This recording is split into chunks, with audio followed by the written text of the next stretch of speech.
Boa noite a todos, uma boa semana a todos. Estamos aqui novamente com aquele nosso bate-papo diário, todo dia às 20 horas. Hoje nós vamos falar de doenças emocionais.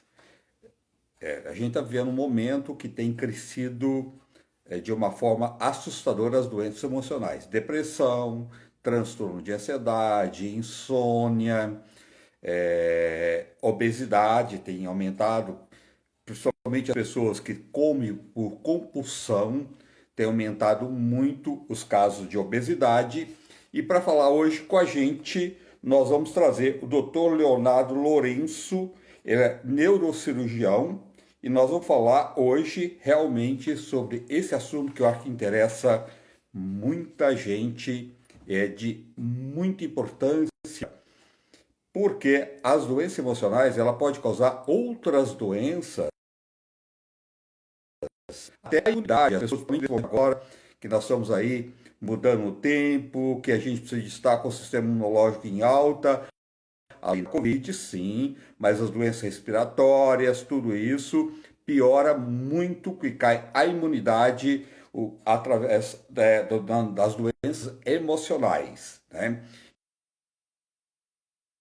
Então precisamos ter mais controle emocional no nosso dia a dia para prevenir e evitar inúmeras doenças, fora o que as doenças emocionais, as causas das doenças emocionais, que são terríveis, né? Quem vive com transtorno de ansiedade, com depressão, com insônia, com irritabilidade, compulsão por doce, por comida, são vários fatores emocionais que podem levar a gente a ter o desequilíbrio emocional. Então, daqui a pouquinho, entrando aí para falar com a gente, o Dr. Leonardo Lourenço, que ele vai nos auxiliar como nós podemos lidar melhor com as nossas doenças emocionais. Já de antemão, eu quero adiantar para vocês que nós temos alimentos que ajudam a equilibrar o nosso emocional, né? As castanhas, abacate, o azeite, aveia, maçã, né? Os alimentos menos industrializados, os alimentos menos processados, eles também colaboram muito nas nossas doenças emocionais. E também prática de atividade física, todas elas, fazer uma simples caminhada, também meditação, respiração, tudo isso são coisas que vêm nos ajudar a prevenir as doenças emocionais e ajudar a combater tudo que nós podemos somar neste momento para que possa nos fazer melhor como pessoa e também emocionalmente. A gente deve somar, que é muito importante. Vamos ver se o doutor Leonardo já está aqui para falar com a gente. Já está aqui o doutor Leonardo,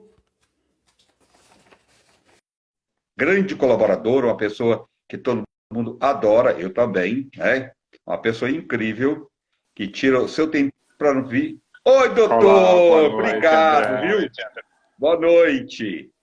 Se tirar mais um tempinho para vir aqui ajudar a gente a esclarecer melhor que podemos, como podemos trabalhar melhor com o nosso emocional no dia a dia, que ele está danado, hein, doutor? Tem É, cada vez mais pessoas com o sistema emocional muito desequilibrado, né? não é fácil, né? Eu agradeço enormemente, é sempre uma alegria bater o papo sobre assuntos da área de saúde contigo aqui no seu canal, André, é uma maravilha sempre as nossas conversas. O tempo que a gente vive, né, foi um grande É, fator aí para deflagrar muita coisa que já estava ali mais ou menos na iminência de precisar de um gatilho. Bom, aí veio a pandemia e nos empurrou todos a, a, a, a, a uma situação limítrofe, né?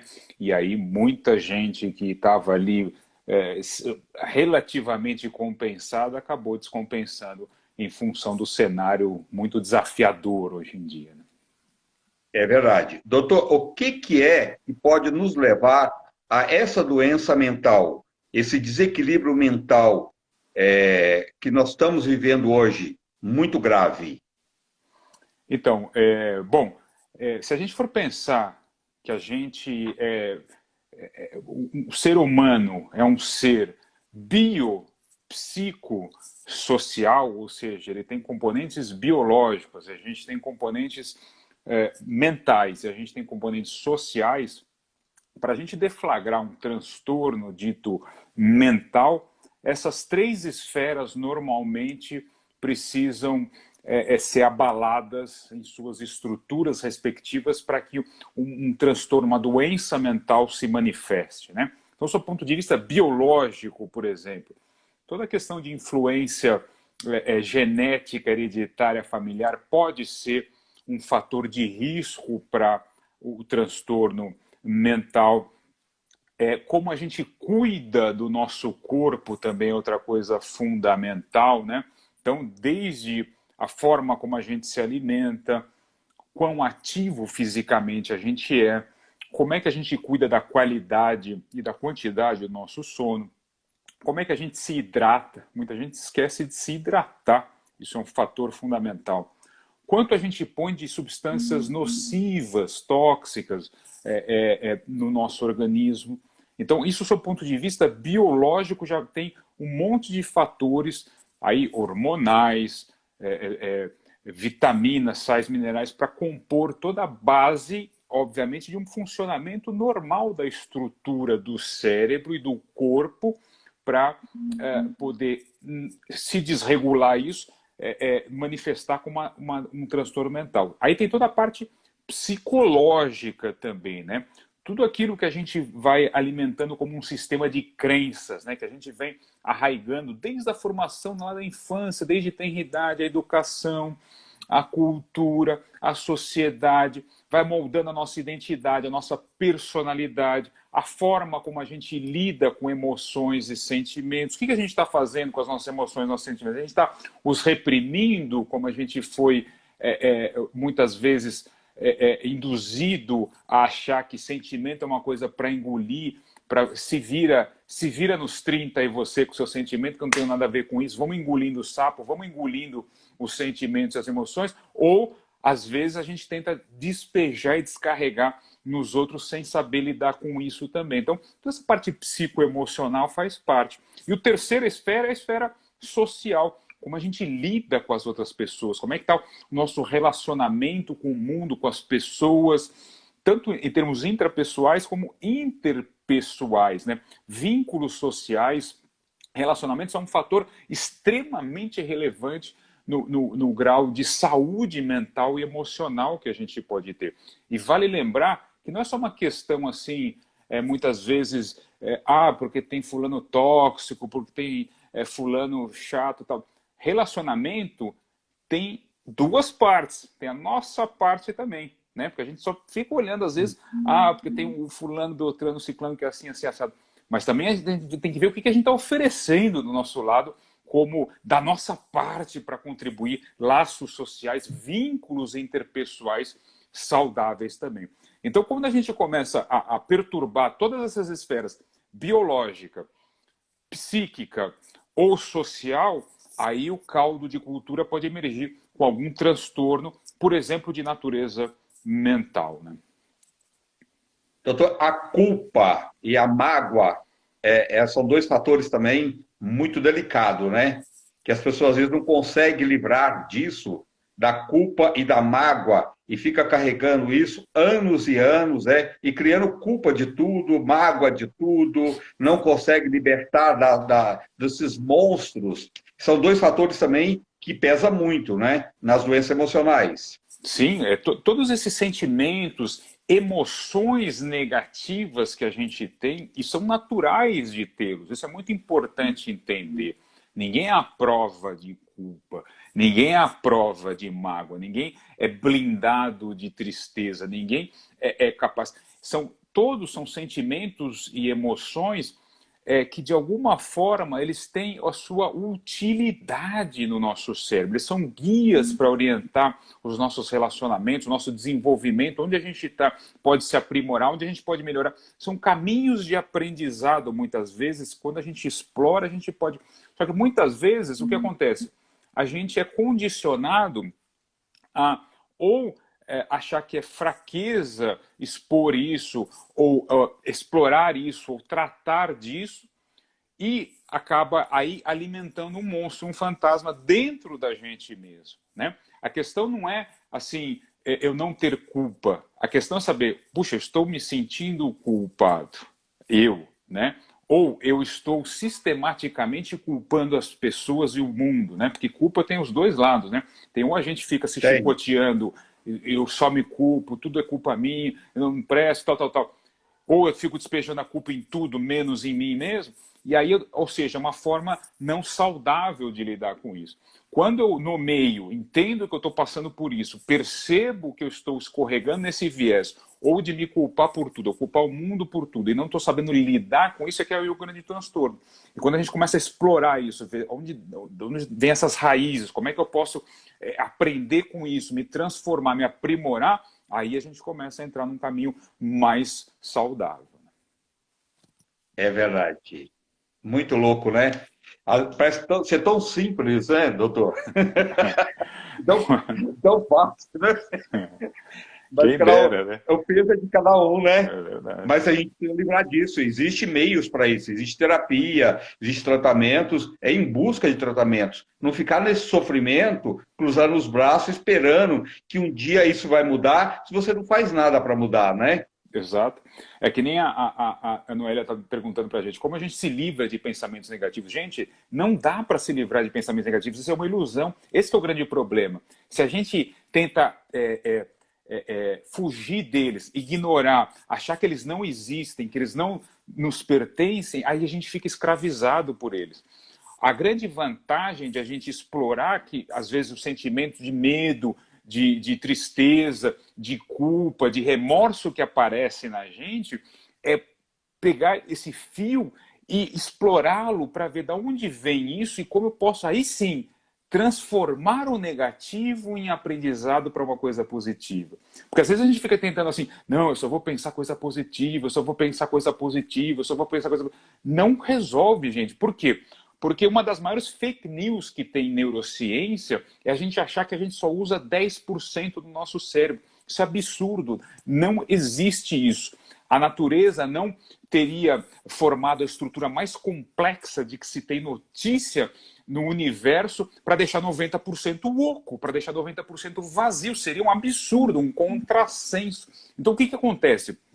Funciona tudo o tempo todo. Não tem lugar vazio, espaço sobrando. Não é assim só, vem a coisa boa, que eu resolvo a minha vida, porque aí eu vou enchendo esse espaço oco, vazio. Não existe isso. Na verdade, o que existe, às vezes, é que não tem 90% tóxico, nocivo, disparando neurotransmissores negativos e gerando emoções e sentimentos ruins. Aí sim, quando a gente percebe isso e vê que tem essa parte negativa e começa a explorar isso, não porque a gente é masoquista, quer ficar sofrendo, não, nada disso. A gente quer saber de onde vem, por que vem isso, como raios eu resolvo isso para transformar essa parte, servir como um professor mesmo, como um aprendizado para nos tornar mais resilientes, mais fortes, mais aprimorar essa parte emocional, justamente a partir dos sentimentos negativos. Não é uma questão de eliminá-los, é de sim de transformá-los, né? Eles existem para ter uma utilidade no cérebro. Exatamente, é isso aí.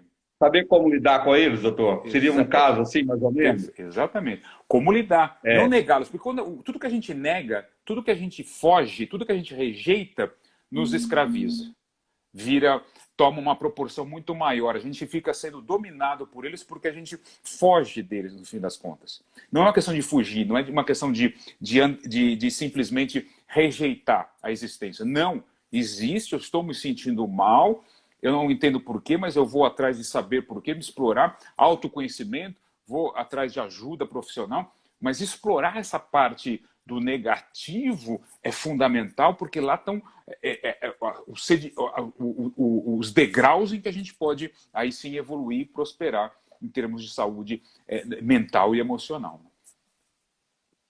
Muito legal, isso é bem colocado. E outra coisa, quando você nota que isso está passando do seu limite, você tem tantos elementos que você pode ir em busca, né, doutor? desde de uma terapia, procurar uma terapia e somar desde a acupuntura, procurar um neurologista também, que às vezes precisa entrar com a medicação, né? Somar tudo que possa deixar aquela pessoa melhor, sabendo lidar melhor com aquela situação, né? Meditação, yoga, a gente já sabe que as pessoas que tiram um tempinho do seu dia para meditar, fazer yoga, fazer oração, né? Porque tem pessoas que tiram esse tempo e essas pessoas têm um equilíbrio maior nas suas emoções, não tem? Exato, você falou uma coisa fundamental. Várias frentes possíveis para melhorar a nossa saúde psicoemocional. Um dos grandes erros que a gente cai é tentar reduzir tudo a uma única causa ou uma única solução.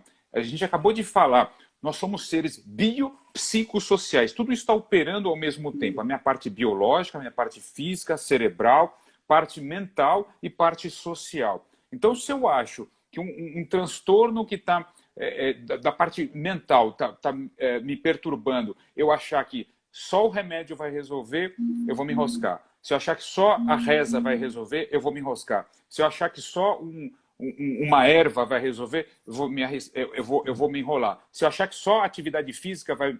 Não, nunca é só um. É o conjunto de a gente olhar para o físico, para o psicoemocional e para o social é que vai nos tirar de uma situação, às vezes, desafiadora. Ampliar o leque de opções, porque nunca é uma única causa. Essa que é a questão. Quando a coisa começa a desregular, tem várias frentes desreguladas ao mesmo tempo. E a gente usar o maior número de recursos e instrumentos, claro, com eficácia comprovada para fazer isso, mais chance a gente tem de melhorar. Até alimentos, né, doutor? Nós temos grupos de alimentos que ajudam muito. Somando tudo isso que você colocou, nós temos aquele grupos de alimentos, todos os alimentos, desde que seja mais natural possível, todos eles são muito importantes, mas cada parte do nosso corpo tem grupos de alimento que ele funciona num todo, mas ele vai tratar melhor aquele processo que você está passando, um processo mental mesmo, né? Castanhas, o abacate, o azeite, a maçã, os alimentos integrais, tudo isso são alimentos que ajudam muito dentro desse processo também, né? Exato. A gente sabe que, por exemplo, o ômega 3, que na nossa dieta habitualmente não é tão fácil, né? Porque a gente não costuma ter uma dieta mediterrânea tão rica em peixes, em fontes de ômega 3, ele é imprescindível para a parte cognitiva, né? Então, óbvio que a gente procurar se alimentar, ter todos os oligoelementos fazendo parte da nossa alimentação de forma balanceada é fundamental. Frutas, legumes e menos alimentos industrializados possível, né, doutor? Exato.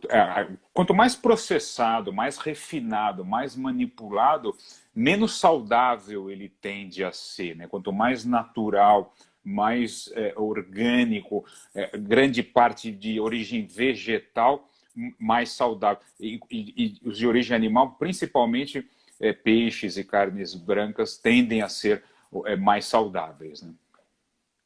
Olha, você vê, se a gente for analisar bem, está tudo ao alcance da gente, né, doutor? É só pegar um pedacinho de cada coisa, né? E montar a nossa vida o mais próximo disso, que, lógico, radical não tem como, nem tem como ser, né? Nem dá para ser, mas se a gente puder somar tudo isso que você acabou de falar, desde a alimentação, a meditação, yoga, tudo isso, atividade física, se a gente pegar um pouquinho de cada coisa, a gente pode ter uma qualidade de vida muito melhor num todo e principalmente mental, né? Exato, né? Muitas coisas ao nosso alcance, e o que não tiver ao nosso alcance, não ter vergonha de buscar ajuda, né? Porque muitas vezes essa questão psicoemocional fala, vão pensar que eu sou louco, vão pensar que eu sou doido, então eu não vou buscar ajuda, deixa para lá. E aí só vai piorando, porque aí começa a afetar. Bom, aí esconde a parte psicoemocional, começa a vazar pelo estômago, começa a vazar com relacionamento, problema no trabalho, e aí efeito bola de neve, né? Quando uma coisa poderia ter sido melhor abortada, quanto mais precoce a gente dá atenção para isso. Então buscar ajuda é fundamental, né? Às vezes a gente tem esse receio, né, por causa do estigma e É, tal, é. e, no fundo, a gente mesmo que se prejudica fazendo isso, né? Querer ser forte, né, doutor? E ser humano forte não existe, né? Cada um tem a sua fraqueza e cada um tem que expressar do seu jeito. E a fraqueza faz parte do ser humano, né? E por que não?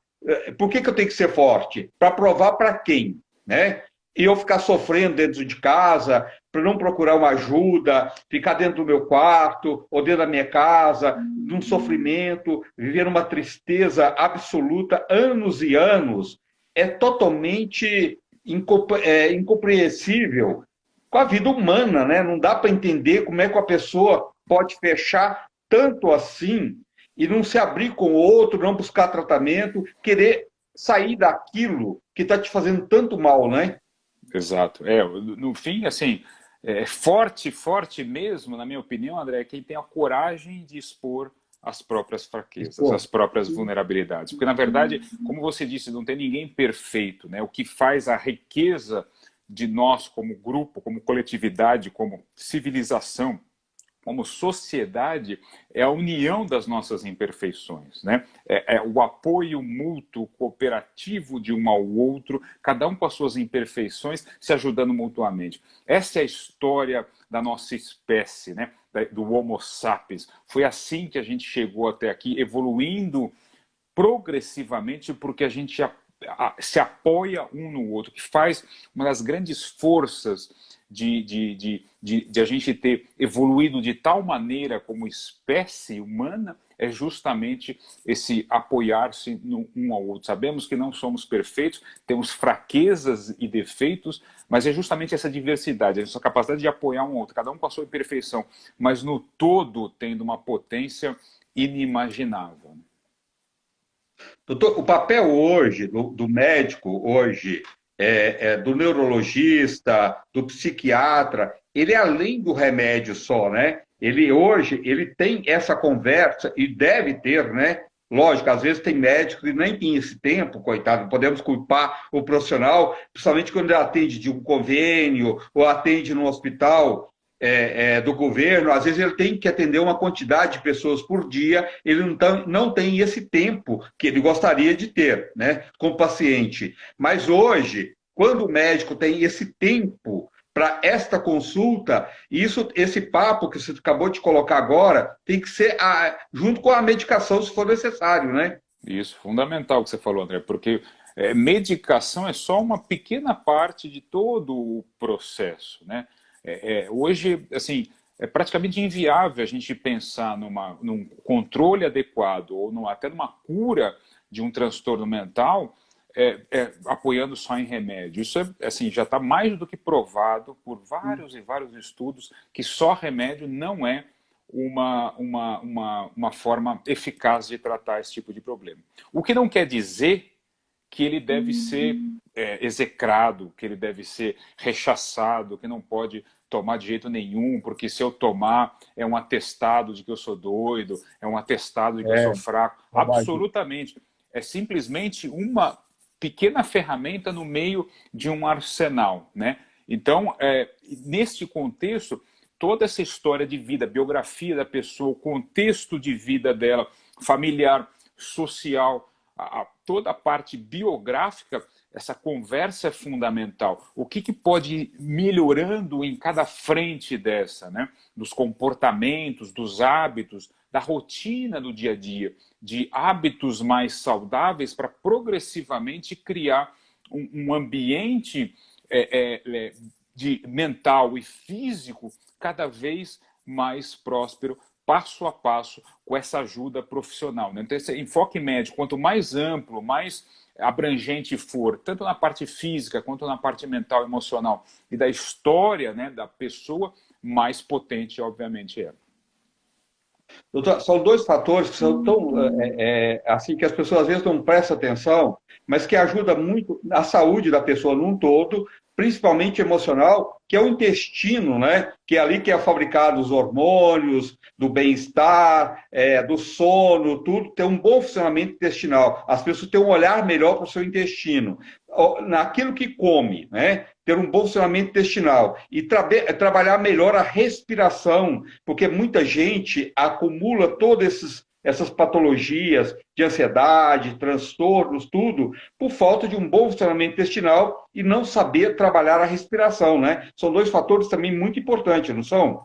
Exato, né? O intestino hoje, né, tanto estudado, né, chamado até o segundo cérebro, é o segundo órgão com maior quantidade de neurônios e neurotransmissores que tem no organismo, né?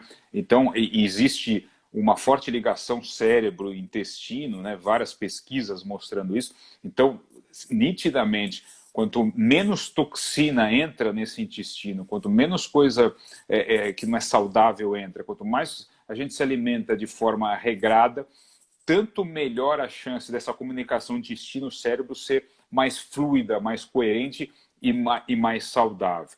A questão da respiração que você citou. Hoje em dia existem pesquisas muito contundentes mostrando o benefício do chamado mindfulness, que é o nome técnico aí da meditação clássica, né? No fundo é mais ou menos a mesma coisa. Que lida muito com essa questão de aprender a respirar de forma mais natural, mais saudável, né? E isso está muito ligado a essa questão da meditação, de um autocontrole, de uma serenidade, né? Porque muitas vezes, né, um turbilhão de pensamentos sempre ruminando coisas do passado, acelerando para o futuro, a meditação consegue trazer a nossa mente para o presente justamente e antagonizando esses efeitos malucos que a gente fica lá resgatando e ruminando coisas do passado ou querendo acelerar 20 anos para frente, sendo que você não sabe nem amanhã o que vai acontecer, né? É verdade. Nossa, a respiração é uma coisa que está ao alcance de todo mundo, essas duas coisas, né? Aliás, tudo está ao alcance de todo mundo. É só querer as pessoas, né? Ir atrás. Hoje você tem internet, você tem vários profissionais que você pode buscar informações, conversar, né? A meditação, além de melhorar tudo isso que você colocou, melhora a oxigenação do cérebro. Quando você melhora a oxigenação do cérebro, você melhora você num todo, não melhora? Com certeza. E isso às vezes, a pessoa sozinha tá num estado psicoemocional tão abalado que ela sozinha, às vezes, não tem nem ânimo e nem disposição, ou tem muita neura para ir buscar ajuda. Às vezes precisa de um empurrãozinho, né? Então a gente precisa ficar atento, porque às vezes a gente tem muitos familiares à nossa volta que nitidamente estão piorando o seu ponto de vista psicoemocional e precisam de uma forcinha, né? Precisam de uma ajudinha mais assim assertiva para buscar ajuda profissional, né? Porque às vezes isso precisa ser bem estimulado, a gente precisa às vezes dar mais um esforço maior, porque se a gente às vezes depender de só pessoas sozinhas, às vezes ela se enjaula em si mesmo, em pensamentos, e vai se isolando cada vez mais, e aí fica cada vez mais difícil de a gente se vincular e conseguir tirar essa pessoa nitidamente indo para o buraco. Então, às vezes, a gente precisa estar atento a quem a gente convive e incentivando isso, apoiando da melhor forma possível, né, para poder, às vezes, dar uma ajudinha externa para que isso aconteça também. Porque o estigma é tão complicado que a pessoa se sente muito envergonhada, às vezes, de ir, ou está com uma energia tão baixa, tão desanimada, que por si mesma, e às vezes precisa... E se tiver um pouco de ajuda, acaba atingindo, acessando possibilidades de tratamento muito mais eficazes, né? Além de trazer qualidade de vida para essa pessoa, a família ficar atento a isso, né? E ajudar, estimular essa pessoa, vão fazer junto, vão fazer meditação, vão procurar, sabe, para dar força naquele momento que aquela pessoa está tão fechada naquele sofrimento, né, doutor? E também pode evitar o pior depois, que quantos casos de suicídio a gente não sabe, que a pessoa fala assim, nossa, jamais imaginaria que essa pessoa pudesse se suicidar. né? Mas o acúmulo dentro daquela pessoa chegou a um ponto insuportável, porque foi acumulando tanto essas insatisfações, essa tortura mental daquela pessoa, que chega um ponto que ela não suporta mais, né? Então, Uhum. a única saída que ela tem é tirar a própria vida dela, sendo que tem tantas saídas, né? Se a gente procurar antes de chegar a esse ponto, isso pode evitar muitos casos que acontecem, né, doutor? Exato, o suicídio é um dos grandes fardos, né, da doença mental e desse contexto psicoemocional. É o fato extremo, mas ele é muito mais comum do que a gente imagina, né? Não é tão raro assim como a gente supõe ser. Suicídio entre jovens é uma das maiores causas de morte que existem, inclusive, hoje em dia, né? Então, por isso que muitas vezes a gente tem que ir mesmo ser mais assertivo, né, em ajudar essas pessoas que estão próximas, perceber sinal, putz, a pessoa está definhando, está piorando, gente, não espera, sabe, ver se o tempo, não, arrisca, leva, vamos passar na consulta, vamos procurar ajuda. Pior que pode acontecer, não é nada. Não, tudo bem, foi um alarme falso. Mas o pior é assim, não fez, entendeu? E aí quando foi ver, era tarde. Esse que é o pior. Né? Tirar essa pessoa que está tocada dentro do quarto, ou está tocada dentro de casa. Vamos caminhar, motivar essa pessoa a tudo, né, doutor? A meditar, vamos meditar junto, né? Buscar tratamento, exato. Tem yoga hoje na internet, vamos fazer juntos, né? Motivar, dar tudo que puder para somar para que essa pessoa possa vencer esse momento, que às vezes tem pessoas que estão nesse momento há muito tempo acumulativo e é um perigo, não é isso, né? Exato, vai se isolando, vai perdendo contato. Então, às vezes, a gente tem que ir É, lá e ativamente buscar, né? Porque muitas vezes é, não vai vir um pedido de ajuda, não vai vir um pedido de socorro. é, Às vezes é tarde, entendeu? Às vezes são sinais que a gente tem que ficar de antena ligada e intervir antes, entendeu? Mesmo às vezes um pouco a contragosto, tal, sabe? Tem que, às vezes, ser um pouco mais assertivo mesmo para ajudar essa pessoa que vai resistir, não é fácil, né? Ninguém abre os braços numa situação dessa, tal, mas muitas vezes vale a pena. É a diferença entre a vida e a morte, inclusive. é verdade. Doutor, mas tem pessoas de família que às vezes não sabem lidar com essa situação e até critica, né? Esse imprestável, essa pessoa não sai do quarto, sabe? Essa situação colocada dessa forma só vai fazer com que essa pessoa entra mais para o fundo do poço, não é? Exatamente, né? Então, às vezes, ela está precisando muito mais de ajuda do que de crítica, né? Muito mais de apoio do que de julgamento, né? Então, esse caminho de estender o braço, de ajudar, vamos lá, vamos buscar, vamos procurar, assim, tende a ser muito mais saudável do que esse de ficar nessa postura só de reclamar, de criticar, de achar que é força de vontade, de achar que é mau caratismo, de achar que é preguiça, de Preguiça. achar que é. E Né? às vezes não é bem por aí. Às vezes a coisa está já chegando num estágio avançado e precisa de intervenção. Só que se essa pessoa não chegar no serviço de saúde, aí a coisa pode enroscar, né? É verdade. Doutor, então, aqui, da Badia, deixa eu ver aqui. Doutor, quais são os tipos mais comuns de transtornos mentais? E quais são as causas? Praticamente você respondeu isso. É Uhum. tudo isso que você falou, né? É, o, os transtornos mentais, os clássicos são depressão e ansiedade, né? Que a gente está mais acostumado aí rotineiramente a ver.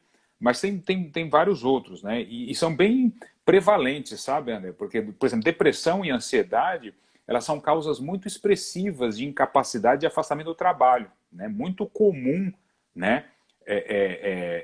Fazer a pessoa perder produtividade por depressão e ansiedade, né? Por exemplo, transtorno de ansiedade generalizada gira em torno de quase 10% da população brasileira tem estimativas dando conta disso. TOC, Muito por exemplo, alto. transtorno obsessivo compulsivo, que é aquela situação em que a pessoa tem pensamentos obsessivos recorrentes e faz atos compulsivos, né? Rituais como de limpeza, por exemplo. Tem o toque dos verificadores, que é aquela pessoa que volta às vezes 20 vezes para ver se trancou mesmo a casa. Os organizadores, tem pessoas que têm a mania de organizar coisa que não gosta nada fora do lugar.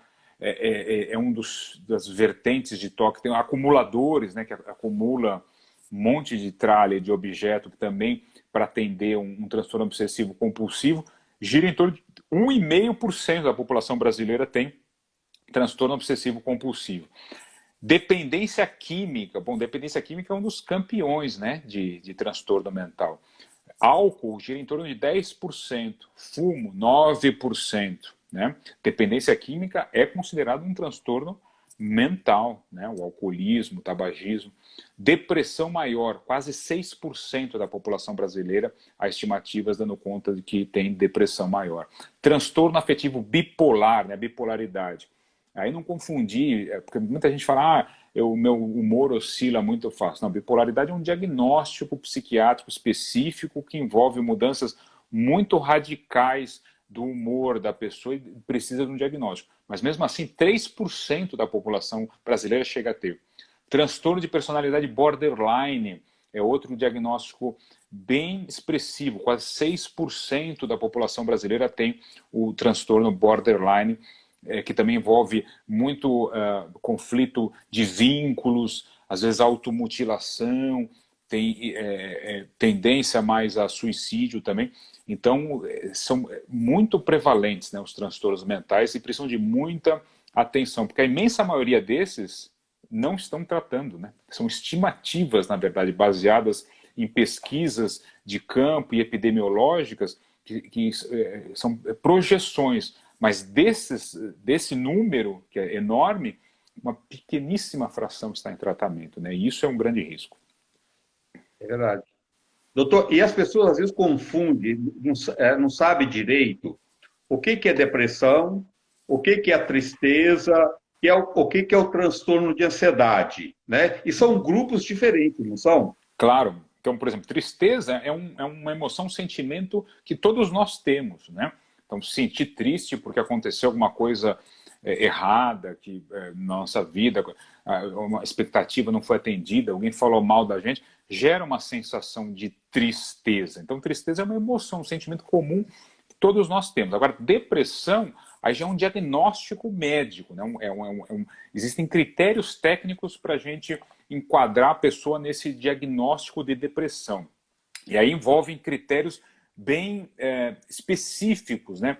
Então, por exemplo, para depressão, a gente usa 9 critérios específicos para enquadrar em depressão. 2 deles são os mais importantes e você precisa desses 9 ter 5 deles. Então, vamos lá. Por exemplo, o primeiro, o mais importante, é ter um humor rebaixado, uma sensação de vazio, de desesperança, de tristeza e de falta de sentido, mas constante, sabe? Na maior parte do dia e quase todos os dias. Sistematicamente a pessoa tem isso, por um tempo específico para fechar o diagnóstico. Segundo, por exemplo, falta de interesse e prazer em quase todas as atividades. Isso quase todos os dias. Esses 2 são os mais importantes. Terceiro critério que a gente usa, alteração de peso significativa. Mais de 5% de variação de peso, ou para cima ou para baixo, em menos de um mês, sem a pessoa estar fazendo dieta nenhuma. Às vezes a pessoa ganha muito, aumenta muito o apetite, ou diminui muito o apetite, passa a comer compulsivamente, ou passa a não comer nada, sem ter uma dieta, ou sem estar fazendo nenhuma... isso é um dos critérios para depressão, inclusive. Sono. O sono pode ou aumentar muito, ou diminuir muito na depressão. Então a pessoa pode ter insônia ou hipersonia, que a gente chama tudo sonolenta, dorme demais, dorme 10 horas, 12 horas por dia. Então, o quinto critério que a gente usa é agitação ou letargia, né? A parte psicomotora, ou a pessoa fica muito agitada. Depressão não é só a pessoa que fica largada, tem pessoa que está muito agitada e está depressiva também. Então pode ir, vai para os extremos, né? Ou a pessoa se agita demais, ou ela fica completamente letárgica. Fadiga, outro critério, fadiga ou perda de energia. A pessoa está sempre sentindo com baixa energia. Mas isso não é assim, de vez em quando. Não, não. É a maior parte do dia e quase todos os dias. Uma sensação, outro critério, uma sensação constante de inutilidade, de culpa e de inadequação. A pessoa se sente inapropriada, inadequada. Mas isso não é de vez em quando, que nem eu disse, é constantemente e a maior parte dos dias. Oitavo critério que a gente usa, déficit cognitivo. O pensamento começa a não render, a concentração fica ruim, a pessoa fica toda hora indecisa do que vai fazer. Isso é um dos critérios também usados para diagnóstico de depressão. Nono critério, pensamentos recorrentes relacionados à morte. E aí pode ser medo de morrer, ou falar muito de morte, ou ter ideação suicida, inclusive. Começar a pensar que a vida não faz mais sentido, seria bom mesmo se acabasse. Porque às vezes essa questão de ideação suicida não é simplesmente ter um plano para acabar com a própria vida. A pessoa começa a não ver sentido em acordar no dia seguinte. Isso aí já levanta o alerta para uma pessoa potencialmente suicida. Gente, você vê uma pessoa que falar que não vê sentido em acordar amanhã, que se a vida terminasse não faria diferença, essa pessoa ela precisa, querendo ou não, ser encaminhada a um serviço de saúde. Então, assim, é sua obrigação, se você vê uma pessoa dessa, encaminhar, porque ela potencialmente pode vir a se tornar um suicida mesmo. Então, precisa ter 5 desses 9 critérios, e pelo menos um daqueles 2 primeiros que eu falei. Então, isso precisa de uma análise bem detalhada numa avaliação tecnicamente. Então, depressão, você precisa estar dentro deste formato. É uma coisa bem específica. Tristeza já não. É uma coisa que pode ir, pode voltar. A depressão é uma coisa que fica constantemente afetando a vida, persistentemente afetando o rendimento e a vida da pessoa. Ansiedade é a mesma coisa, né? Ansiedade. Bom, às vezes a gente... eu estou ansioso porque vai ter uma festa, não sei o que lá. É um sentimento que às vezes a gente tem. Vai ter uma viagem que eu vou fazer, amanhã eu vou ter uma live... eu vou ter não sei o que lá, a gente tem isso. Agora, a ansiedade generalizada, não, é a mesma coisa, tem vários critérios, né? Eu não vou ficar aqui, porque senão eu vou ficar a noite inteira falando todos os critérios de cada um. Mas tem critérios e tem o quanto isso vai afetando constantemente. E aí preenche o critério transtorno de ansiedade general. Mas é uma avaliação médica mesmo para a gente categorizar nesse diagnóstico, né? Tá. Quando a pessoa perde o interesse pelas coisas, pelo sexo, pela vontade de cortar o cabelo, de tomar banho, de se cuidar, entendeu? Não está nem aí, sabe? Vai levando a vida. E uma pessoa que não era dessa forma, de uma hora para outra, ela começa a ter esses transtornos, doutor, de interesse. Exatamente. Esse é um dos critérios. Né? Esse é um dos critérios. Perda de interesse na maioria das coisas. Ela vai perdendo, não vê nada de sentido e começa... Bom, esse é um dos critérios de alerta. Essa pessoa pode estar começando a entrar em depressão. A gente precisa ficar atento a isso. Gente, na dúvida, procura assistência. Sim, o pior que pode acontecer não é nada, tudo bem. Exagerou de ter vindo aqui, não precisava ter... Mal não faz. O problema é não levar e essa pessoa ir se afundando. E depois, quando você vai ver, é tarde. Aí ela já surtou, aí ela já começou a fazer um plano de suicida mesmo. Aí a coisa é grave. Doutor, o síndrome do pânico também é uma do grupo da depressão, né? Mas ele tem crescido muito, né? O síndrome do pânico. E quem não sabe lidar e não conhece, às vezes até critica e acha que é uma bobagem muito grande. E a pessoa que está passando por essa síndrome do pânico é uma coisa tão gigantesca, que é um sintoma de morte, junto com desespero, que às vezes corre para o hospital, acha que está morrendo, que está infartando, chega lá, toma um calmante, volta para casa, melhora, depois volta de novo. Isso também precisa de um tratamento muito sério, né, doutor? Claro. Ataque de pânico, gente, é uma das piores sensações que uma pessoa pode ter na vida.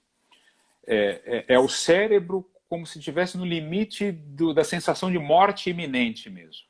Então, só quem ficou frente a frente com a morte pode chegar perto da sensação de alguém passar por um ataque de pânico. Tá? O que acontece no ataque de pânico é que o cérebro ele cria um curto-circuito para uma situação de acionar todo um mecanismo de luta, de fuga, de desespero, de sensação de risco muito grande para a própria integridade física por algum gatilho mental. Então esse é o curto-circuito que o ataque de pânico cria. Mas a sensação é física, tá?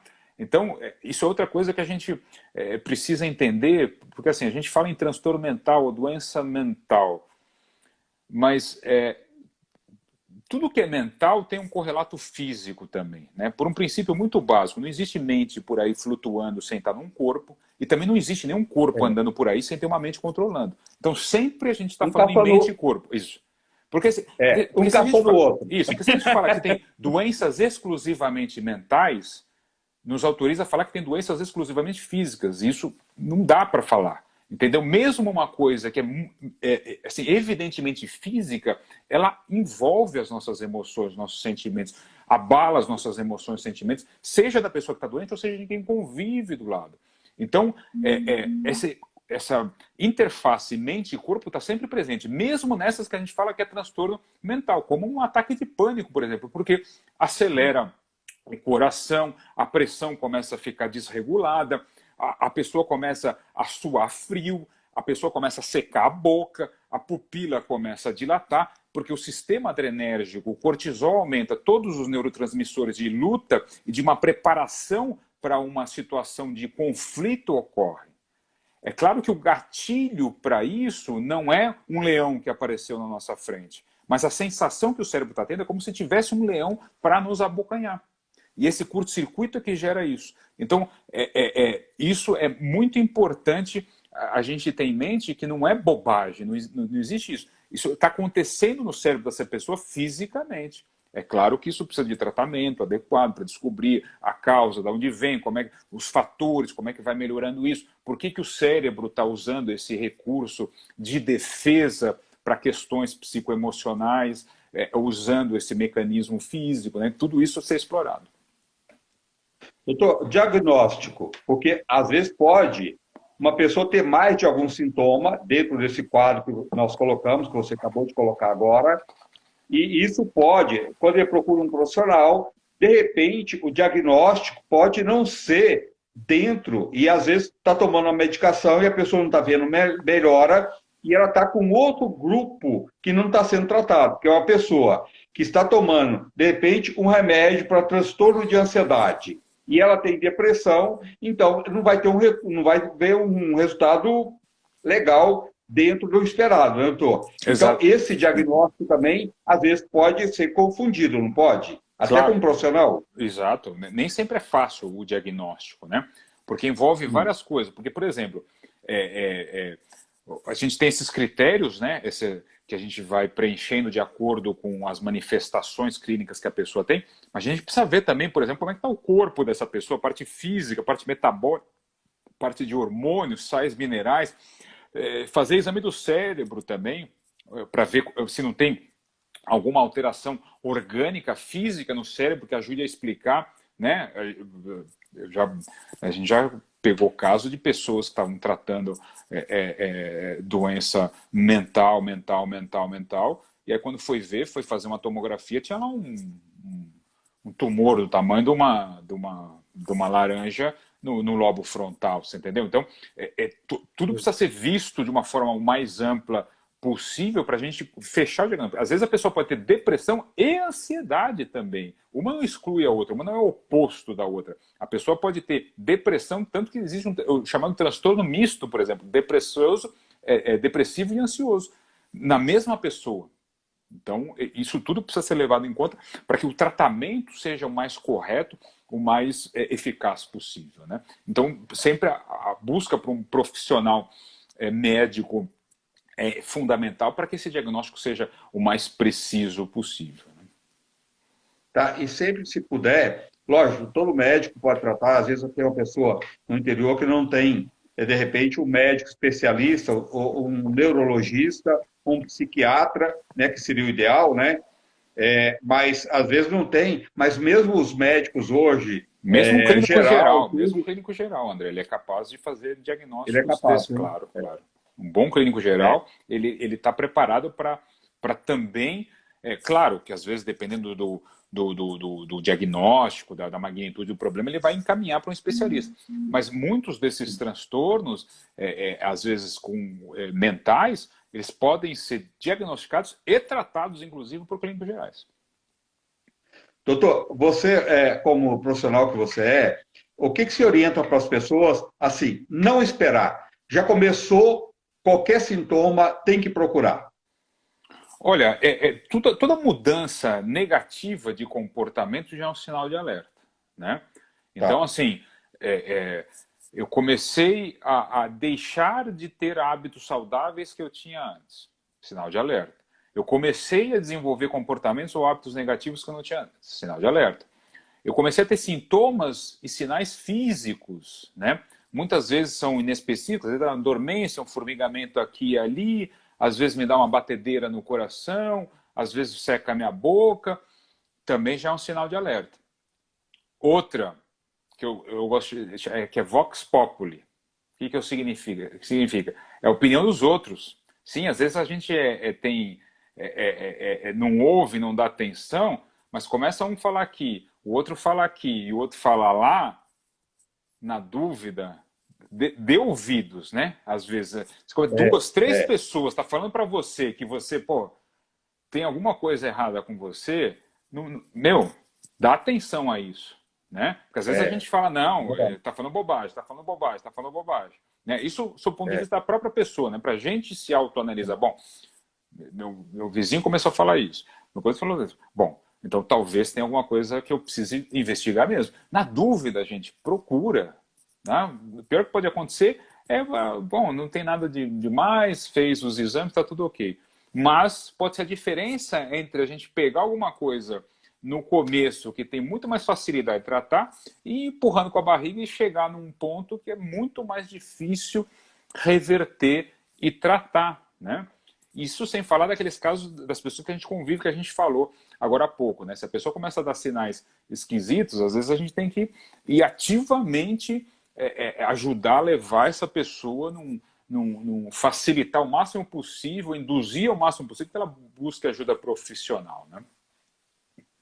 As pessoas que estão nos ouvindo agora, doutor, que tem aquele caso também daquela pessoa que não abre com ninguém, que ela guarda para ela aqueles transtornos, né, e que ela não conta nem para ninguém da família, mas que ela tem aqueles pensamentos negativos anos e anos e não muda, está sempre com medo, achando que aquilo vai acontecer e aquilo a vida inteira não aconteceu, nem vai acontecer, mas a pessoa fica em cima daquela culpa.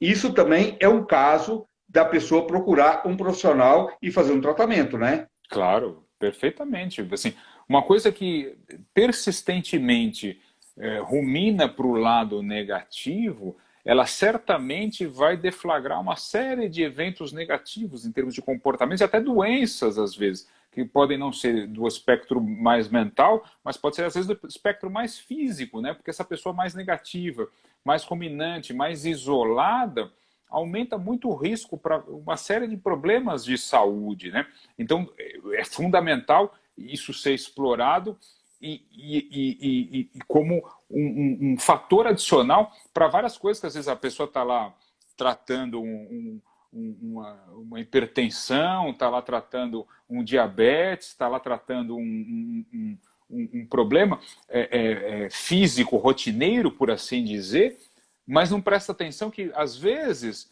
a dificuldade do tratamento para essas questões está vindo justamente disso que você está falando. Né? Então, trazer esse aspecto psicoemocional é fundamental para que tudo tenha uma perspectiva de tratamento ou de fluidez maior. Né? Doutor, olha, se eu pudesse, eu ficaria com você a noite toda. Você é fantástico, maravilhoso. Você é necessário. Que bacana. Você tirou esse tempo para trazer aqui tantas informações para tanta gente e despertar nas pessoas que elas podem ser mais felizes, que elas podem se cuidar, né?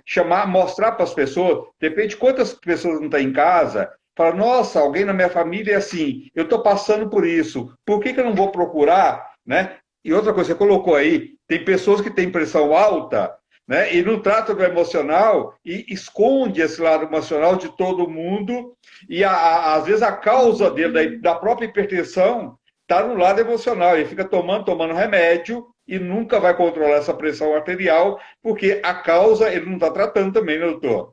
Exato, porque a gente às vezes vai se isolando, se fechando na gente mesmo e achando que isso vai curar alguma coisa. Gente, as feridas cicatrizam muito mais fácil à luz do sol expostas do que fechadas, assim, sufocadas, escondidas. Aí elas tendem a ficar cada vez mais abertas, cada vez mais insepultas, cada vez mais sem controle. Né? Então, às vezes, o fato inicial que gerou aquele problema na nossa mente que a gente fica ruminando, não é nem ele o mais importante. É esse isolar, esse, assim, a gente achar que a gente tem uma coisa que tem que ser escondida, que ela é vergonhosa, que ela é pavorosa, que não dá para dividir com ninguém. E é justamente o contrário, é quando a gente derruba esses muros, claro que não precisa ser de uma vez, não precisa implodir os muros, mas você vai tirando esses tijolos, se expondo um pouco mais, compartilhando, a gente vai ver que não é tão diferente assim um do outro, né? Que a gente tem, às vezes, problemas que muda personagem, que muda data, característica, mas no fundo os sentimentos de base que tem por isso são muito próximos. Quando a gente vai compartilhando relacionamento, muitas vezes a gente vê relacionamento como uma coisa que nos fere, mas relacionamento pode ser uma coisa que nos cura também. Tudo bem, pode ser fonte de ferida, mas pode ser fonte de cura também. A gente se compartilhar, a gente falar sobre assuntos negativos. Porque se fica essa história de só fala o que é bom, só põe na vitrine o que eu quero mostrar de adequado. Gente, não é por aí. A gente também tem fraquezas, a gente também tem coisas negativas. E expor essas coisas negativas, por mais vergonhoso e por mais difícil que seja, é o primeiro passo da cura, né? O primeiro passo de a gente sair desse aprisionamento, né? Que a gente fica. Então, por exemplo, entra às vezes pessoa como é comum eu ouvir no consultório, por exemplo, doutor, eu sou ansioso. Mas agora pergunta para mim, quantas pessoas falam eu sou depressivo? Ninguém fala. Porque parece que a gente vive num mundo que é bonito ser ansioso. Só que a ansiedade é tão nocivo quanto depressão, do ponto de vista de problema físico, mental e emocional. E aí todo mundo fala com gosto, às vezes, eu sou ansioso, como se fosse uma coisa bonita de se falar, como se fosse uma coisa aceitável. Agora, não, depressivo eu não posso falar que eu sou, porque é feio, porque é uma coisa que eu não quero mostrar para ninguém. E não é por aí. Ansiedade e depressão, tecnicamente, tem alterações bioquímicas cerebrais muito parecidas. Né? Elas têm manifestações às vezes diversas, mas a gente vai ver funcionalmente no cérebro, elas são muito parecidas e geram danos iguais. Claro, a gente está numa sociedade em que você ser mais e correr, e ser agitado e fazer e acontecer é bonito. E às vezes não é bem por aí. Né? Nem uma coisa nem outra é adequado. Né? Eu lembro que, bom, eu já achei que um dia, né, esse negócio, eu adorava falar que eu era ansioso, né, como se fosse um troféu, né, um agitado, um cara que faz tudo produtivo. Não, eu lembro, às vezes, eu tinha dias, por exemplo, há tempos atrás, em que, por exemplo, acabava a minha rotina de trabalho mais cedo, sei lá, as consultas acabaram mais cedo, a cirurgia cancelou e eu podia voltar para casa simplesmente. Agora pergunta para mim se eu voltava. Não. Eu não voltava, eu inventava alguma coisa para não voltar para casa, porque não podia passar pela minha cabeça eu ser visto como um vagabundo, como um inútil, como alguém que não está 100% do tempo se matando de trabalhar, correndo para lá e para cá. Por quê? neura da minha cabeça que eu não podia ser visto como alguém que estivesse ocioso, como se fosse crime isso. É uma neura que só tinha na minha cabeça. Ninguém estava nem aí se eu voltasse para casa, se não voltasse para casa. Mas eu criava para mim mesmo essa barreira. E aí perdi a oportunidade de conviver com a minha família, de ter um lazer mais agradável. Não, inventava alguma coisa para fazer para não voltar para casa. Por quê? Porque na fantasia da minha cabeça, ser o workaholic, ser o atropelador, o fazedor, o acontecedor, era imprescindível, né? Agora, a gente vive nessa coisa da correria. Correria para onde, André? Que lugar que É a gente verdade. vai chegar que vai resolver todos os nossos problemas? Que lugar é esse que a gente correndo vai chegar e aí, milagrosamente, todos os meus problemas estão resolvidos? Correr para onde? A gente corre normalmente para fugir da gente mesmo. A gente corre iludido que se a gente tiver aquilo, fizer aquilo outro, quando acontecer tal negócio, aí sim tem o pote de ouro no final do arco-íris. Gente, não tem pote de ouro algum. Pote de ouro está dentro da gente mesmo nesse exato momento. Se a gente parar com essa vida insana de ficar correndo, sabe Deus para onde, fugindo de sabe Deus o quê. Né? Só que se a gente não para pensar nisso, mas eu tenho que ganhar a minha vida. Oi? Ganhar a vida? Nossa vida já está ganha, gente. Nossa vida já está ganha. Foi um Tá vivo. presente que a gente recebeu, não sei como nem da onde, mas a gente menospreza isso quando fala que precisa ganhar a vida. Não, a nossa vida já está ganha. Alguém já me deu esta vida, o que eu tenho é que reverenciá-la, agradecer por estar vivo e nesse exato momento fazer o que está possível ao meu alcance. Mas eu não. Aí, aí a gente acha que a gente faz três coisas para achar que a gente vai ganhar vida, que vai dar tudo certo. A gente passa a ter coisas, como se a gente tiver alguma coisa, vai estar tudo resolvido. Ou a gente passa a parecer alguma coisa. Quando eu for visto assim, quando eu for famoso assado, quando eu for as pessoas me reconhecerem o meu talento, aí vai estar resolvido. Quando eu parecer alguma coisa. E a terceira é quando eu fizer alguma coisa. Quando eu agir assim, acontecer, quando fizer o doutorado, quando acontecer o meu casamento. Gente, essas três coisas, essas três microesferas do ter, do parecer e do fazer, nunca, nunca vão nos dar satisfação. Existe uma esfera muito maior, anterior a todas essas, que é a esfera do ser. É só neste lugar, porque eu sou, que eu consigo encontrar autoestima, alto valor, amor próprio, e aí sim começar a desenvolver uma paz, uma tranquilidade, uma serenidade, uma felicidade, que aí sim pode se manifestar através do que eu tenha, do que eu pareça ou do que eu faça, mas isso como uma consequência. A gente inverte as coisas. A gente acha que quando tiver alguma coisa, fizer alguma coisa, ou parecer alguma coisa, aí sim vai estar tudo. Não, não. Eu sou antes de tudo isso. E simplesmente porque eu sou, eu não preciso de justificativa para existir. O que eu tenha, o que eu faça, o que eu aparente não justifica nada. É uma consequência do que eu sou. E quando eu volto para a esfera do que eu sou, a esfera do ser, aí sim eu começo a encontrar um jeito de viver, um jeito de me enxergar muito mais próspero, muito mais liberto, muito mais próspero, com muito menos neura. Né? Doutor, quando é que você descobriu que você não veio aqui só para ter obrigação? Como é que foi? Porque é justamente isso que você colocou, né? Ninguém está aqui só para ter obrigação. Você está aqui para Quando ter eu come... momentos de lazer, de prazer, de gostar, de ler um livro. Você tem todo esse direito. Ninguém está aqui só para ter obrigação, né, doutor? Como é que você Exato. descobriu isso? Foi tão fantástico A isso. história foi bizarra, André, porque assim, no exato dia que eu completei 40 anos, foi dia 27 de março de 2017, um pouco mais de 4 anos atrás, eu simplesmente não consegui. Eu fui deitar nesse dia, foi o exato dia que eu completei 40 anos, e eu não consegui pregar o olho.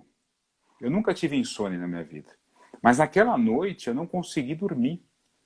começou a passar um monte de pensamento maluco na minha cabeça, de cenas que eu já tinha vivido, livros que eu já tinha lido, acontecimentos que tinham passado na minha vida de uma forma completamente doida. E foi uma sensação angustiante, porque era surreal o que estava acontecendo. Mas uma das coisas mais intrigantes que aconteceu naquela noite foi que eu acelerei o filme da minha vida uns 10, 20, 30 anos para frente. Eu falei, o quê? O quê? Quer dizer que se eu continuar fazendo o que eu faço, sendo o que eu sou, pensando o que eu penso, sentindo o que eu penso, onde isso vai dar? E a sensação foi pavorosa. Eu falei, pode parar. Para o mundo que eu vou descer. Eu para esse caminho não vou. Nessa mesma noite eu descobri por que eu tinha resolvido ser médico, André. E aquilo foi como uma espada, uma lança atravessando o meu peito. Porque eu descobri uma verdade muito doída. Não, eu não fui ser médico porque a minha família é de médicos. Eu não fui ser médico porque eu gosto da ciência do corpo humano. Eu não fui ser médico porque eu gostava de ajudar as pessoas. Não. Ali a verdade emergiu. Eu fui ser médico porque era o vestibular mais difícil na minha época. E eu tinha uma índole extremamente egocêntrica. Então eu queria me mostrar como um troféu de mim mesmo. Se o vestibular mais difícil fosse agronomia, provavelmente eu estaria cuidando de plantações hoje em dia, e não sendo médico. Eu escolhi o vestibular mais difícil para atender a minha ganância, meu egocentrismo competitivo. Eu falei, o quê? E aí, depois, eu fiz a faculdade toda. E adivinha a especialidade que eu escolhi? Neurocirurgia. Por quê? Porque é considerada a mais difícil. A mania de querer ser um troféu. A mania de querer ser, assim, se mostrar muito a mais do que os outros. E aí seguia a carreira querendo títulos, querendo destaque, querendo tudo isso. Só que, espera um pouquinho, quer dizer que eu passei esse tempo todo usando a profissão muito mais para me atender do que para servir? Não, então tem alguma coisa errada. E está muito errado. E aí eu tive que voltar 15 casas no tabuleiro da minha vida e me reconciliar com a minha profissão. Para aí sim passar a usar ela como um veículo, né? Como um instrumento de entrega, de doação. Né? Uma ponte para expressar o melhor que habita em mim com as pessoas, com os doentes, com os pacientes que me procuram. E refazer, ao longo desses últimos 4 anos, toda a minha história profissional e de como me reconciliar com essa profissão que começou meio torto, que começou de um jeito meio esquisito, que estava mais para atender a satisfação egoísta do que o serviço óbvio que ela tem, que é ser uma ponte de doação, de entrega, de expressar o que está o melhor ao meu alcance para quem me procura. Né? E foi a partir daquela noite que a minha vida começou realmente a tomar um rumo completamente diferente, e aí eu comecei a limpar todas essas neuras, todas essas tralhas, porque a gente, como é médico, não fica imune a essas ruinzeiras, não, a gente lógico, não é humano, né? blindado, exatamente. E aí, passar por todo esse processo de tirar ruminações, coisas negativas que vai... E aí soltando e se confessando, não necessariamente no sentido religioso, mas se expondo mesmo, sabendo que, putz, eu faço muita cagada e eu preciso fazer menos e me tornar um ser humano hoje menos pior do que eu fui ontem. E é isso que eu venho fazendo desde dessa noite fatídica, angustiante que eu passei. Doutor, que lindo isso! Que maravilha isso! Que lição de vida! Acho que você separou aí o doutor Leonardo e separou e pôs o Leonardo junto. É isso. Você separou. Exato. Você é o doutor Leonardo, depende ao momento, você precisa ser o doutor Leonardo, mas você não deixa de ser o Leonardo Isso. também, né? Antes de ser um É, antes de ser um bom médico, tem que ser uma boa pessoa. Não é tem verdade. técnica no mundo, não tem faculdade no mundo. Eu fiz as melhores faculdades. Eu fiz faculdade de medicina da USP. Eu me formei no Hospital das Clínicas da Faculdade de Medicina da USP. Eu fui para Harvard, eu fui para Mayo Clinic, eu fui para os maiores centros do mundo e me tornei um excelente técnico. Mas o humano ficou lá meio ficou perdido, parece, no meio do caminho, soterrado nessa soberba, soterrado nessa ganância. E aí eu tive que resgatar, então, e pôr em primeiro plano. Porque antes de ser médico, eu sou um ser humano. E antes de ser um bom médico, eu preciso ser um bom ser humano para ousar fazer uma medicina minimamente humana, minimamente eficaz, minimamente contributiva e cooperativa, de fato. Nossa, que lição que você deu. Maravilhoso isso. Você mostrou que ser humano é ser humano, todo mundo é igual. Todo mundo é pessoas, não importa, né? Independe de cor, de profissional que é, se é rico, se é pobre, não importa. Somos pessoas. E cada um tem a sua, tem a sua capacidade, também tem sua fraqueza. E que mal tem isso, né? Onde está o mal nisso? Nenhum, né? Quando a gente descobre isso, a gente fica muito melhor como pessoa, é verdade. Nossa, os valores mudam, né? Os Exato. padrões mudam.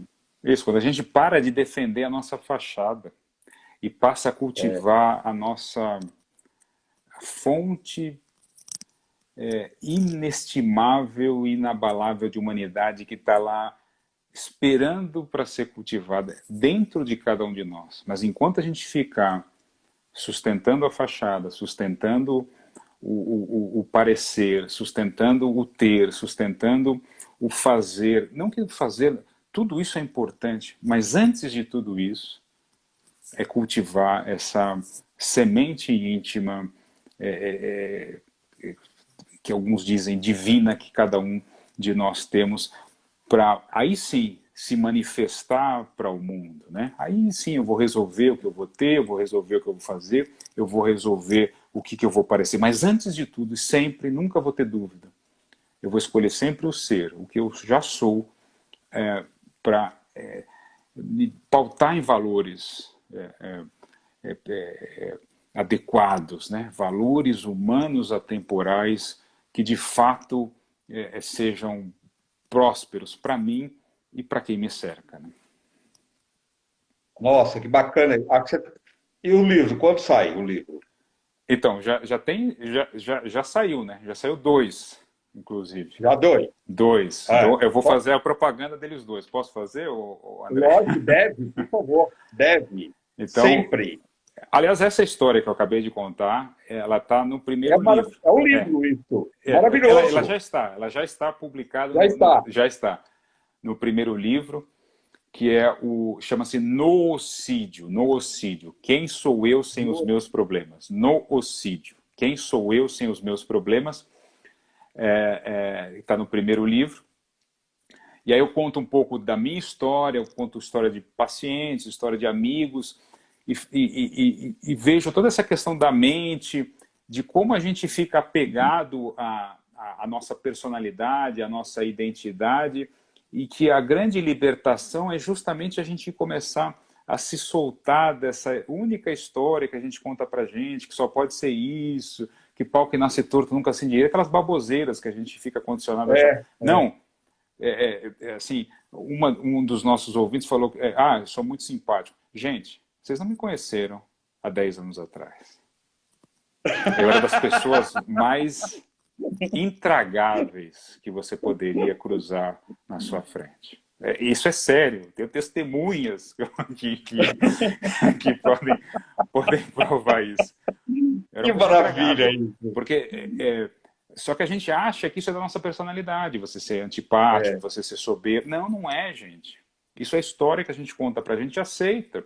Porque tudo bem, não foi culpa minha ser um cara escroto, desculpa a palavra. Mas, é autoproteção, isso. isso, É autoproteção, mas assim, lógico. eu preciso acordar amanhã e É, permitir continuar a ser dirigido por isso, né?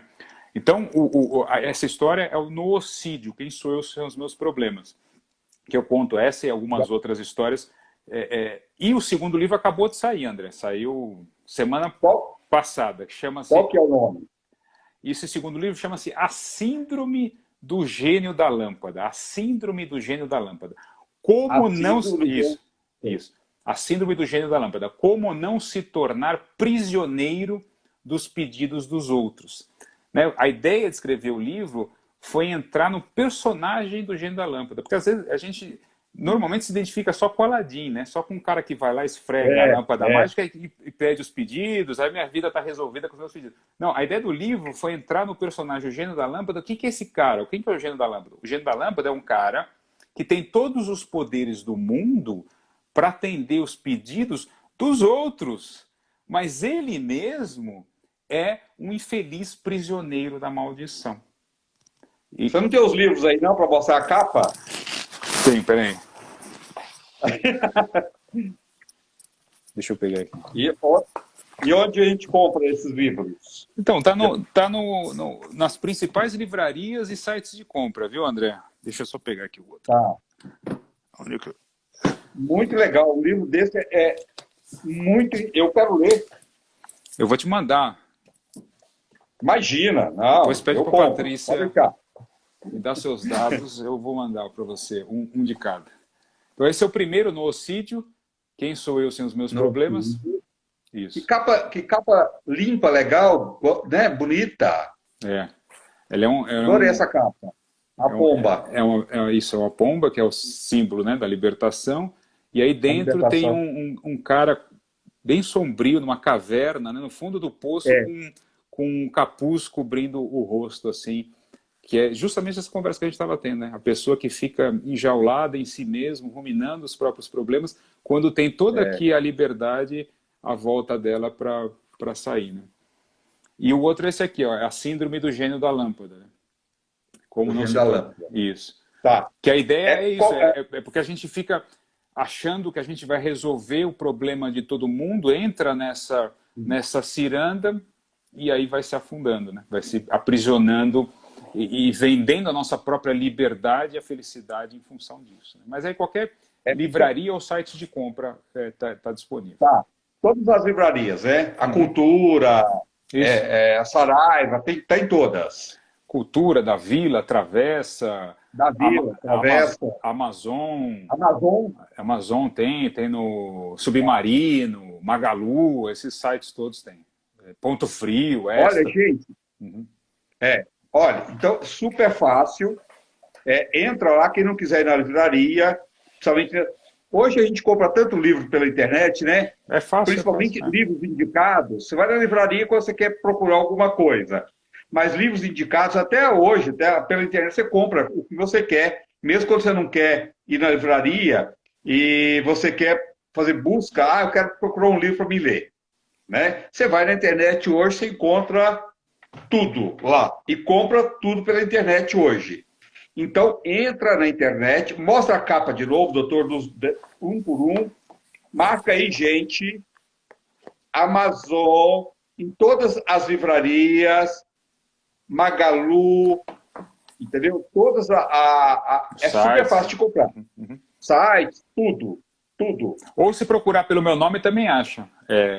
Leonardo Lourenço Livros. Aí já acha fácil também. Tá. Não tem o DR não, né? Não, não, saiu como Leonardo Lourenço. Aqui é mais... Tá. O sem o... Mais fácil. É. Menos burocrático. Menos burocrático. Possível, né? É isso aí. Ó, doutor Leonardo Lourenço, procura os livros dele aí. Maravilhoso. E olha, acho que você, além de escrever livros, Acho que você tinha que ir por esse caminho de dar palestras também. Você é um excelente palestrante. E motivador também. Você é realmente, você tem esse dom que eu acho que você pode não parar de atender como médico, lógico, né? Mas eu acho que dá para fazer as duas coisas. Depois, passando tudo isso, você montar palestras, você pode ajudar milhões de pessoas, que é muito bacana isso, e nas cidades dar palestras. Eu acho que isso hoje é que a gente precisa muito dessa motivação, de trocar essa experiência tão rica que você deu. Olha, não vou ser besta, não. Vamos por outro caminho. Isso não leva a gente a nada, a ser besta. É verdade. Né? Aliás, falar a história... Aliás, eu te contei a história que eu emagreci 100 quilos, não, André? Você falou 100 quilos. Tá. Essa é uma história boa contou. também. Mas que a gente contar pode... de novo. Não. Conta de novo. Vamos marcar uma outra, a gente conta essa história. Isso aí porque aí a gente pode contar depois a história do emagrecimento também, que já é outro capítulo que a gente da história, da conversa para mais de metro aí. Dá. E é um livro aí, isso aí também. É um livro. Esse aqui também está aqui, ó. Tá nesse aqui, ó. Ah, tá aí? Tá aqui. Ah, tá junto. Tá junto. Tá. Então, são várias histórias numa história só. É 2 em 1. Né? É isso aí. Aliás, fala Doutor, como é que as pessoas... Vou mostrar. Um minuto. Vou pegar foto aqui do tamanho que eu era. Tá, pega. Pode pegar, fica à vontade. Gente, mas que bacana isso, né? Muito legal isso. Esse papo tão importante para despertar dentro da gente que nós podemos ser melhores como pessoa, aceitar nossas fraquezas, nossos, né? Não, você é a outra pessoa. Gente do céu! Olha o tamanho da criança, 190 Meu quilos. Meu Deus do céu! Gente, okay. é outra pessoa. Olha! Há quantos anos atrás isso aí? Isso aqui é de 2010. Eu comecei a emagrecer em 8 de dezembro de 2010. E aí levei uns 2 ou 3 anos para emagrecer. E foi sem cirurgia, sem remédio. Tá. Você tinha falado, sem dieta mirabolante e sem atividade física também. Apesar de que é muito importante fazer. Hoje eu faço, né? Mas para emagrecer eu nem usei atividade física. Foi tudo aqui no mental. A mente. Vamos falar disso? Vamos marcar uma falar só disso. Obesidade, neurociência da obesidade. Neurociência da obesidade. Aspectos mentais da obesidade e do emagrecimento. Tá. Mais rápido possível, hein? Quando você puder. Vamos mais rápido. Essa história essa dá pano pra manga, hein? Nossa, incrível. Acho que você tem que escrever um livro depois só sobre obesidade. Essa é uma boa. Só focado para as pessoas que querem perder peso. Que riqueza, hein? Que história de vida. Outra coisa, você está 10 anos mais novo do que lá. Pior que tô mesmo. Que louco isso, né? Total. O tempo para você foi muito bom, né? Você é muito mais jovem. Pior que é verdade.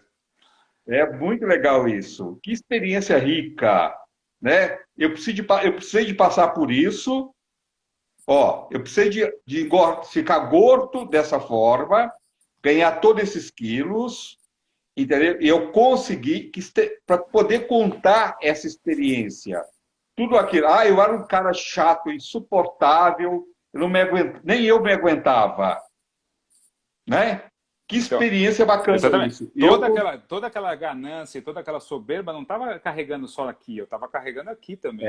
No corpo. No corpo também. É verdade. É verdade. Doutor, como é que as pessoas marcam uma consulta com você?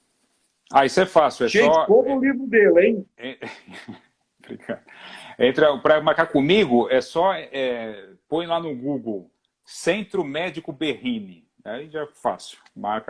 Entra lá no site e já marcar consulta com o Dr. Leonardo Lourenço. Facinho. Lá tem todos os WhatsApp, e-mail. Hoje tem telefone, tem vários. Até o chat, né? No site você entra, tem até o chat que você entra lá para marcar consulta do Leonardo. Facinho. Hoje é fácil, né? Internet Centro Médico Berrini, exato. Centro Médico Berrini. Centro Médico Berrini, é super fácil de ir lá. Pode ser presencial ou por online também. Hoje em dia a gente atende online Online também. também. Uhum, É bacana isso para as pessoas que moram fora de São Paulo, uhum, né? uhum. Se eu perguntar o WhatsApp dele, ele não sabe. Não sabe lá na clínica, não Não, sabe. Não sabe, tá vendo? não Que sei como não. ele não é tão perfeito assim. Exato. Longe de ser, né? Mas, ó, gente, mas procura lá, Dr. Leonardo Lourenço, tá? Super fácil. Entra lá. Se quer fazer uma consulta online, você faz. Se quiser fazer uma consulta presencial, faz. Se precisa fazer alguma cirurgia neurológica, que você precisa de uma orientação, de repente você está procurando aí, foi indicado uma cirurgia, você quer uma outra orientação, procura o doutor Leonardo Lourenço, tá? Todas as doenças emocionais, mentais, neurológica, né, de motivação, que você é 10. Cara, você é maravilhoso. Você é incrível, Você também, tá? André. Parabéns. Está sempre Parabéns. acompanhando aí o seu trabalho. Você que também é show de bola com o seu Imagina, trabalho. Eu que agradeço a tá? Mas, oportunidade de ó, estar batendo esse papo com você. e que legal você contar tudo isso. A gente tem que ter isso na vida. Gente, olha, não, eu sou assim também, viu? Sou ser humano, né? Tá? Todo mundo pode mudar. Vamos mudar juntos, por que não? Né? Vamos melhorar como pessoa. A gente melhora primeiro para a gente, né, doutor? Não é nem para o Exatamente. outro, né? É isso aí. É, É isso aí. Porque né? a gente só vai conseguir Doutor, ajudar o outro se a gente estiver bem antes, sim, né? Porque senão a gente fica com essa mania de querer. É que nem oferecer um prato, de querer matar a fome do outro oferecendo um prato vazio. Matar a sede do outro oferecendo um copo vazio. Primeiro eu encho meu copo, primeiro eu encho meu prato. Aí sim, pleno de felicidade, de paz, de harmonia, aí eu me entrego para o outro, né? ao outro. Até no relacionamento é dessa forma, não é? Quando você não está bem com você, você não fica bem com a outra pessoa, né? Não tem jeito, né? Senão É a gente muito só louco fica isso. tentando sugar, né? Fica tentando sugar, sugar, É, sugar, sugar. é verdade, é verdade. É um E, todo, não tem é, jeito, né? e a gente não Não é tem mais jeito. bebê, né? Para ficar só mamando e É, sugando. A gente agora está numa fase que é, é entrega, né? Mas para entregar eu é, preciso me reconstruir por dentro para ir entregar coisa boa para os outros, né? é. Que a gente fica sempre cobrando o outro, mas às vezes o defeito está na gente, né? A gente precisa mudar é a gente, não é o outro, né? Porque o outro, a gente não tem poder nenhum, né? De fazer isso. A gente tem, né? A A gente única pode, coisa, a né? única coisa que a gente pode mudar no outro é o jeito que a gente enxerga esse outro. É o máximo. E outra coisa, com carinho, com jeitinho, você conquista e muda muito, melhora muito uma pessoa também, né, doutor? É a força da inteligência, né? É Quando você claro, está bem com você, porque aí você passa a inspirar, né, os outros a se permitir fazer o mesmo, né? Porque você começa é verdade. a inspirar com a própria história, né? Com o próprio jeito de ser. Né? É verdade. Doutor, muito obrigado, gratidão mais uma vez, tá? Muito obrigado por você estar aqui e compartilhar com a gente com essa vida tão rica, esses livros maravilhosos, a sua profissão, a sua história de vida, mas muito obrigado mesmo, viu? Tenho certeza que vai ajudar muita gente. Obrigadão, André. Sempre uma alegria vir aqui conversar com você. Sempre os nossos papos são muito, muito 10. Eu gosto demais de Longos vir aqui. e longos. Gosto demais de É vir porque é aqui. gostoso, é bom. A gente sempre É porque é bom. viaja, né? Sai da É, pauta, e era para falar isso, a gente acaba falando sim, outro. sim, é verdade. Mas faz parte, né? É isso aí. É verdade, é um todo, é isso que você colocou. Não e foi muito rico você colocar a sua experiência como pessoa. Muito bacana, tá? Legal. Muito Obrigado. obrigado mesmo Obrigado. por compartilhar com a gente essa experiência tão linda e tão grande, né? E que pode despertar nas pessoas também essas mudanças. É isso aí. Gratidão, Tá André. bom? Abraço. Boa noite, Obrigado, viu? A gente gratidão, se boa vê. noite. Tá bom. Gente, boa noite a todos. Até amanhã, se Deus quiser. Amanhã estamos de volta aqui, tá? E procura o doutor Leonardo Lourenço, esse grande profissional, essa grande pessoa que vem compartilhar com a gente essa experiência de vida, esse grande profissional procura os livros dele, tá? Procura ler os livros, eu vou ler, pode ter certeza que a gente vai depois discutir, falar sobre o livro dele, vou mostrar para vocês que eu vou ler. Adoro esse tipo de leitura e, além de gostar, eu acho que é muito importante para acrescentar alguma coisa dentro da gente e a gente mudar, né? Sempre enriquecer e fazer mudanças para melhor, né? E isso é possível. Um beijo no coração de vocês, uma boa noite, se cuidem. Chegou a hora de tomar vacina? Tome vacina. Continua tendo cuidados, todos os cuidados necessários. Procura fazer meditação, fazer yoga, fazer as modificações dentro de você, trabalhar o perdão, libertar do ódio, da mágoa, do rancor, entendeu? Encontrar dentro de você uma pessoa melhor. Isso vai ser muito melhor, primeiro para você, né? Um beijo no coração de vocês. Muito obrigado pelos milhões de coraçãozinhos aqui. Obrigado em compartilhar com a gente essa experiência. E quem puder assistir e compartilhar com os amigos, a live vai ficar aí, tá bom? Um beijo, gente. Boa noite. Fica com Deus. Até amanhã. Gratidão.